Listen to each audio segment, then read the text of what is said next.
Environmentalist Aldo Leopold had three words that he lived by: integrity, stability, and beauty. But what do these have to do with contemporary railroad art? Hey, we're at Chicago Union Station. We're going to duck into Amtrak's Metropolitan Lounge and see if we can find out. This is Trains Live.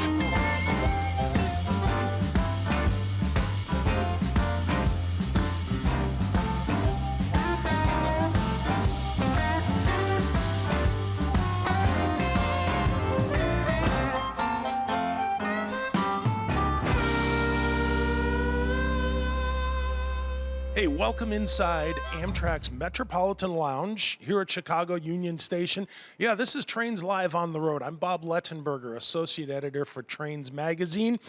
So what does Aldo Leopold have to do with railroad art? Stick around, we're going to find out. We're going to be talking this morning with J. Craig Thorpe. He is a railroad artist. Kind of get the connection here already. You have probably seen his work. Book covers, work for Amtrak, some beautiful future-looking pieces as to what railroads could be. Mr. Thorpe has out a brand new book called Railroad Art and the American Life, an artist memoir talking all about his career and some of those works. We get to talk to him this morning and kind of go behind the scenes and get in the mind of the artist. Mr. Thorpe, Craig, good morning. It's Craig to you. Thank you. Good to be here. Pleasure to meet you. Now, I got to mention, we're in Chicago Union Station, and you actually came in on the Empire Builder. Came in yesterday. That's right. 2 days from Seattle. All right.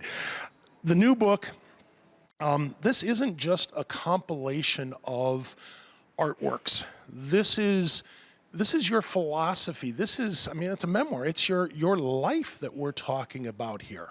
Yes, that's right, Bob. It's a real combination of themes overlapping, things that ordinarily you wouldn't think to be put together into a particular publication. But that range gives it a new look and an inviting feel. Now, you grew up around Pittsburgh, and as folks read the book, and folks, you're going to get the book and read it, folks. You got to. This is going to be another one on my favorite list, required reading, okay? In fact, here's your first glimpse at the book. We'll talk more about it as we go along. You grew up around Pittsburgh. You kind of started with an architectural drawing career. Well, actually, before that, I thought about going into architecture. And I was interested in art as a kid, and railroad art as well. But then the math part of architecture scared me, and I thought, ain't no way I'm going that direction. So the idea of industrial design came up, and that's really where I got started with these overlapping themes. You and I are the same. If I had half the artistic talent, I could paint too. The math was the downfall. Now, we've got a number of images from the book, and I want to bring in the first one here. This actually is one of your first renderings. And I'm going to let you, let me start us off, and you can fill in the details. It is one of those kind of future views of a potential train station.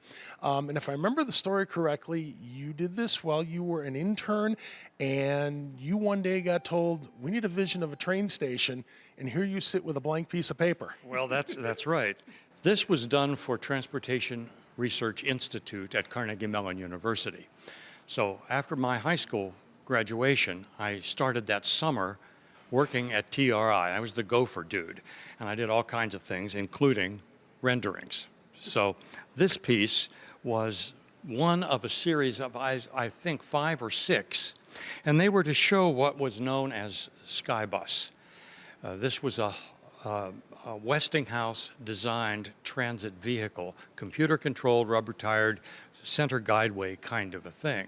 The series of renderings were displayed around Pittsburgh and drew a lot of focus that, oh yes, Pittsburgh could be on the transit map because of Skybus.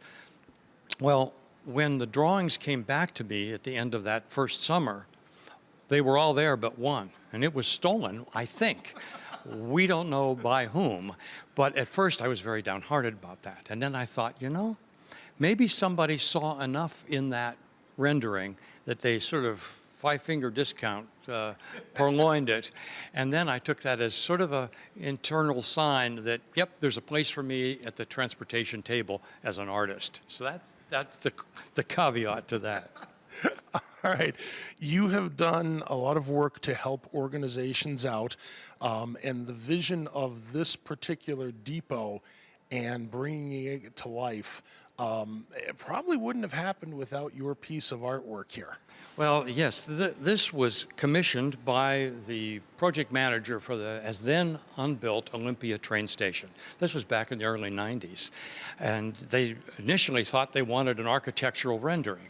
So as we talked, I said, nah, what you really want is a piece of artwork that you can sell, make copies, and let become a channel to enrich your coffers as well as tell your story. So this painting did that. And then Amtrak picked this up and asked if they could pay me a user fee to have this on their 1993 calendar. And that's just what happened.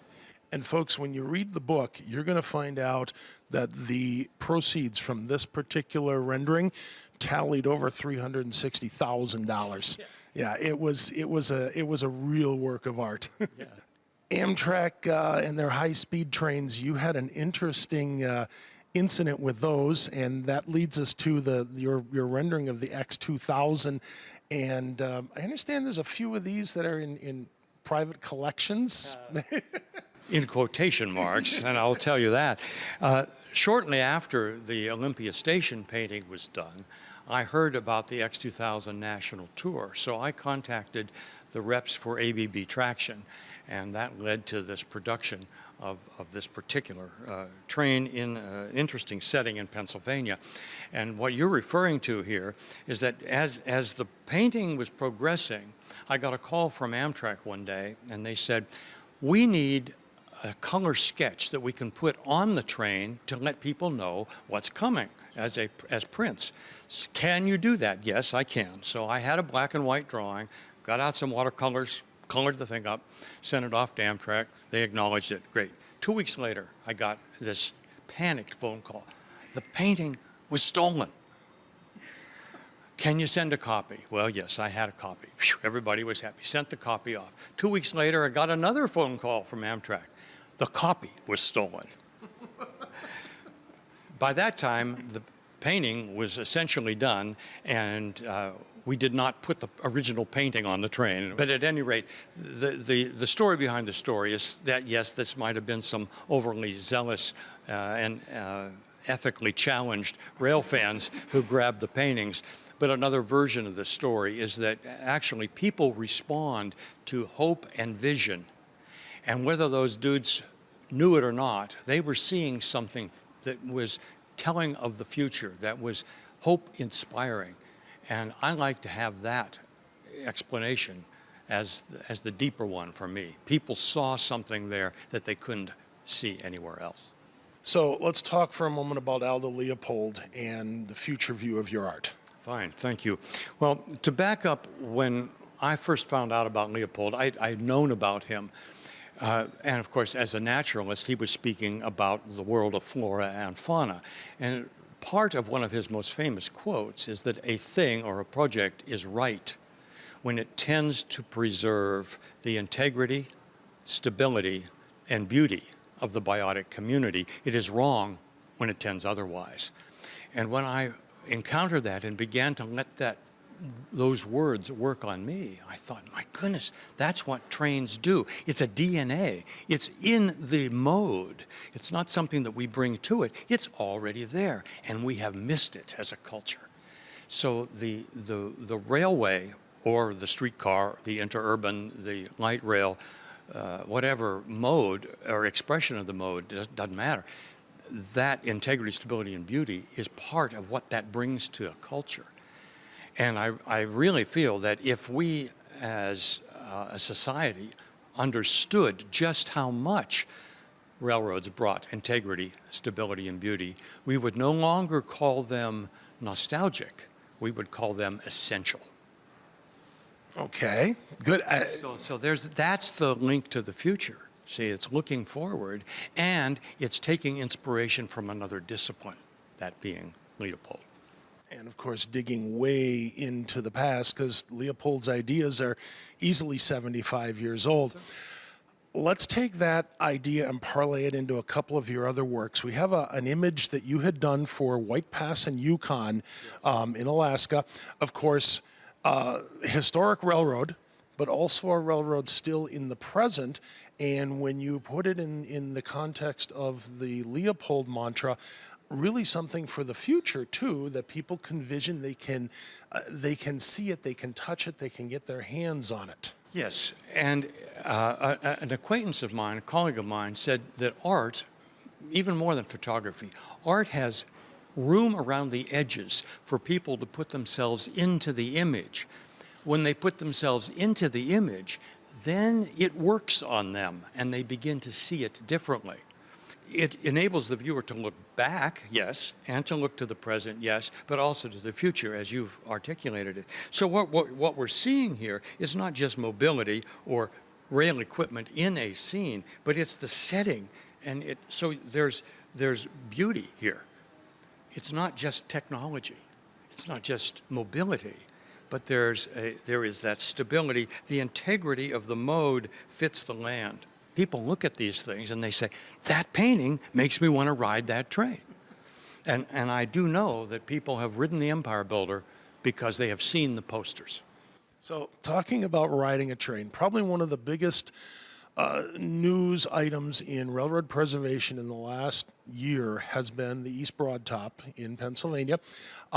You and folks, you're going to see this in the book when you get your copy of the book, folks. You, as a teenager, built a mock-up of an East Broadtop car, promoted it at the county fair, promoting East Broadtop, and you have done a number of interesting visions of East Broadtop, artworks of East Broadtop. Again, this first one, kind of the past. Yes, and this was commissioned by Frank Kuiper as the cover drawing for his book about East Broadtop. So it's a pencil drawing. It was done pencil on heavy paper, and it shows Locomotive 18 and a mixed train back in the early 1950s. So this was released as the cover on Frank's book, but I've sold prints of this as well. And it does look back. I don't do as many black and whites as I like, but when I do, I really enjoy it because there's a different feel, a different texture, visual texture. And again, I'm drawn into this just as much as I am the color. Now, East Broadtop, of course, they just rehabbed steam locomotive number 16. They have it running, and we got a little treat, folks. This next image is one that, well, the painting itself has not been unveiled yet. As part of your tour that has brought you here to Chicago, you're going to be heading east, probably making a stop at East Broadtop, and get to share this image with them. And so this is kind of one of those, again, we're digging into the past, but this is now, and it's also the future in so many ways. Yes, it is, because it helps people get an appreciation of what the railroad ethos was as well as is. Because of the integrity, stability, and beauty trinity of idea, that applies here at East Broadtop. Because looking forward, the vision that the East Broadtop Foundation has is very much a forward vision. It's honoring the past, it's recognizing the present experience, but it's saying, what can we do as a foundation to honor those things, but also to bring new economic and social life to central Pennsylvania? So this particular painting shows the 16 engine and the M1 gas electric car in a train. I want to talk a little bit about your versatility, and I think let's couch that in the next couple of images we have here. You have, so far here, we have seen pencil drawings, black and white. We have seen oil on canvas. We have, and we'll show in just a minute, some watercolor with pen and ink. Incredible versatility as far as your mediums are concerned, where, a lot of times you see artists will become very accustomed to one medium, and that's kind of where they stay. First off, I guess, how did you choose to work in all the different mediums, and then how did you get so good in each one? Work, work, work. You know, how do you get to Carnegie Hall? Practice, practice. Yeah, which in its own way is a great lead-in, because I realize that every piece I do, no matter the medium, is but practice for the next piece. And that enables me as the creator to listen to the work. What is it saying? What does that painting or drawing want to be? And it sort of takes me out of it, even though I do it, but it gives me the chance to follow that where it needs to go. So I always was always interested in black and white, as I mentioned earlier. But at some point, oil on canvas was a medium that I fell into. So in a way, that's the prime medium for painting the past and painting the present. Okay. The image that you have here, the Amtrak Cascades, out in your neck of the woods, the Pacific Northwest, the image when you produced it was leading into the Cascades. These trains weren't running, so it was a future, okay? And these have run, and in fact, now they're being retired. So we've got an image that it's a full circle. It is. It's past, present, and possible, you know. And so there's sort of a legacy that is being presented when you look across the course of these images. I've done about probably 50 paintings and drawings for Amtrak, 50 or so for the White Pass in Yukon. So these big blocks are now covering a span of time. So You're creating, I mean, really through art, and with the research you do, you're creating kind of an artist's vision, very accurate historical record. yeah, that's right. It is a record.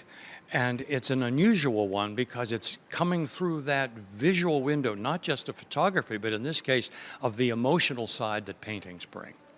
Kind of says something about our society in that whole idea of looking at us through our art and in this case, seeing the history.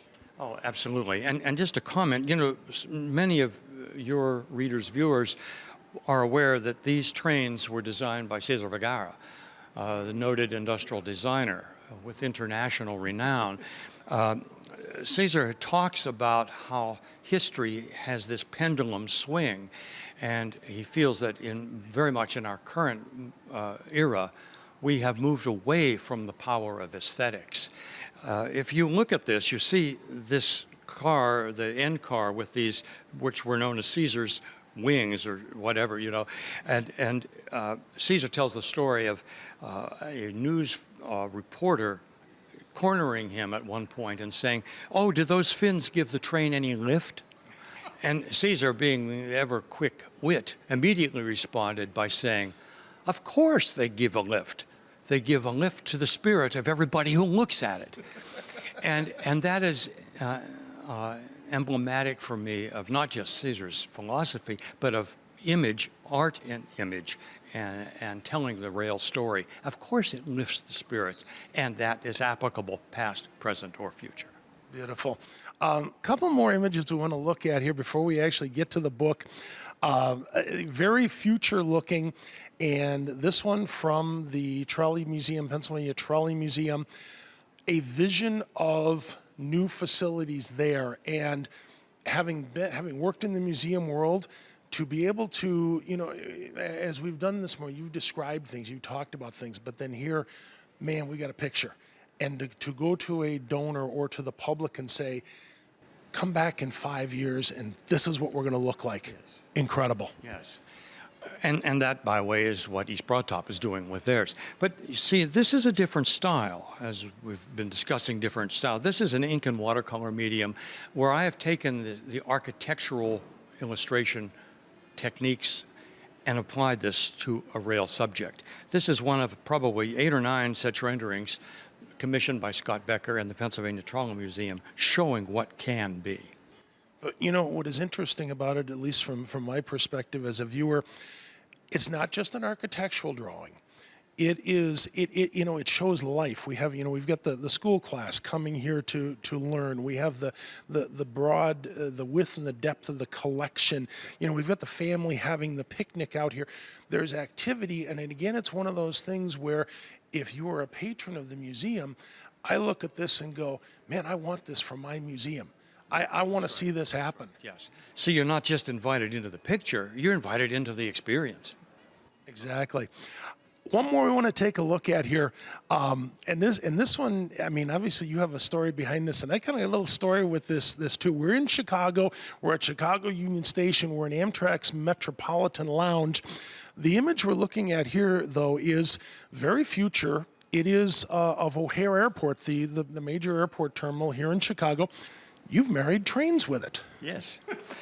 This was a commission, one of a series by the Midwest High-Speed Rail Lines, and they wanted us together as a team to put together an image that showed that marriage of modes, a little alliteration there, of the new international terminal as well as the high-speed rail.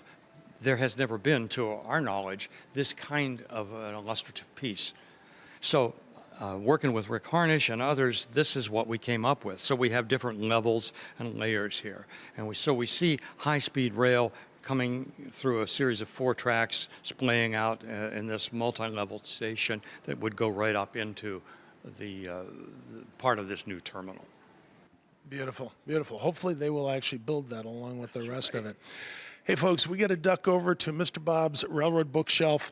There is but one book on that shelf today, Railroads, Art, and the American Life, an Artist Memoir by J. Craig Thorpe, right there behind his very own book. This, folks, is not just a railroad art book. As you've heard in our discussion this morning, this is looking into the artist's mind as he is painting some of the works that you have seen. The book is currently available. Pick it up, at your favorite bookseller. Hey, required reading. This one you need to have on your bookshelf. Trust me on that. I get my copy autographed, right? Totally. I want to wrap. Okay. I want to wrap up this morning, and I want to. There's a couple of images of yours that have really kind of struck me in some very interesting ways. This image that you're holding here now, the Empire Builder along the upper Mississippi River, maybe Minnesota, maybe Wisconsin. And, as we sometimes will have, there's that fog over the river. Again, that idea of putting yourself into the image, I can see people, fishermen in the little fingers there looking for, you can see some Canadian geese coming out. But this image, I think, speaks to your whole question as an artist in that, will we recognize trains for what they should be or what they could be in our society? And I guess for you on a personal level, do you think we'll get there? Will the fog ever lift? I would say yes. It's just a matter of time and what it takes to get there. This is a unique painting because I did this on my own. Everything that you've seen so far today has been commissioned work, and that's been the bulk of my 30-year career. This is one of those few times when I picked up the brush to tell my story, and that is asking the question. It's not just a literal fog on the Mississippi so that the patrons on the train could enjoy the view. This is indeed the societal fog, whatever it is out there that clouds our vision, that keeps us from embracing the Aldo Leopold expression. And I do think it will happen. It's a matter of time. I recently read a quote that basically said that when things get bad, it's the radical options that then become common sense. It sometimes takes that crisis to turn. And I don't know what that is or when that is nor how it is. But I'm an artist who's dealing with beauty as the base. I conclude the book by talking about that. It's in the epilogue. And so the idea of these images as pointing forward is absolutely crucial. I learned the word allusive, which means to point beyond itself. And that's what this artwork does. It points beyond itself, and it invites people into that journey. It's a journey that I have as the artist in creating it and listening to these pieces of art. What do they say? Where are they taking me? Where are they taking the other viewer? So in that sense, I have to have hope because beauty will not be trampled on. It will survive. It's just how and when. This has been a treat. This is, I mean, anytime I get to talk with an artist or go into an archive, man, I'm kidding a candy store. This has been fantastic. I hope the book sells out, and best of luck on your tour going east here now. And you know what? We've been standing all morning here in Chicago Union Station's Metropolitan Lounge in front of a painting that you did for Amtrak. And when you look at this, I mean, it's the ideal image of building the perfect relationship with a train. Yes, thank you. Well, Amtrak and I put this together as part of the celebration for the 50th anniversary a couple years ago. And they came to me with this request. We want to show the trains, but we also want to show people, and we want to show connections. So I won't go into all the details, but in looking at this, we have lots of connections. We have connections between big city and small town. So here we are out here west of Chicago, and there's the sort of the Sears Tower, Willis Tower in the back. You really can't see it, but with my telephoto brush you can. So there's the connection of different size of communities served by rail. We have the old and the new. There are Horizon cars off to the right and the new Charger locomotives here on the Southwest Chief coming through. We have ages. We have this little boy, his dad. We have older people. We have younger people. So this intergenerational kind of thing. We have crew and passengers, past, present, future. So there again, these are the connections that rail enables us to build and to maintain. Fantastic. Folks, you need to make a connection with J. Craig Thorpe's new book, Railroad, Art, and American Life and Artist Memoir. Pick it up at your favorite bookstore, kalmbachhobbystore.com. kalmbachhobbystore.com. All your hobby supplies, Kalmbach books. Listen, want to see you on trains.com, and new content there every day, and then also behind the pages of Trains magazine. See you there very soon.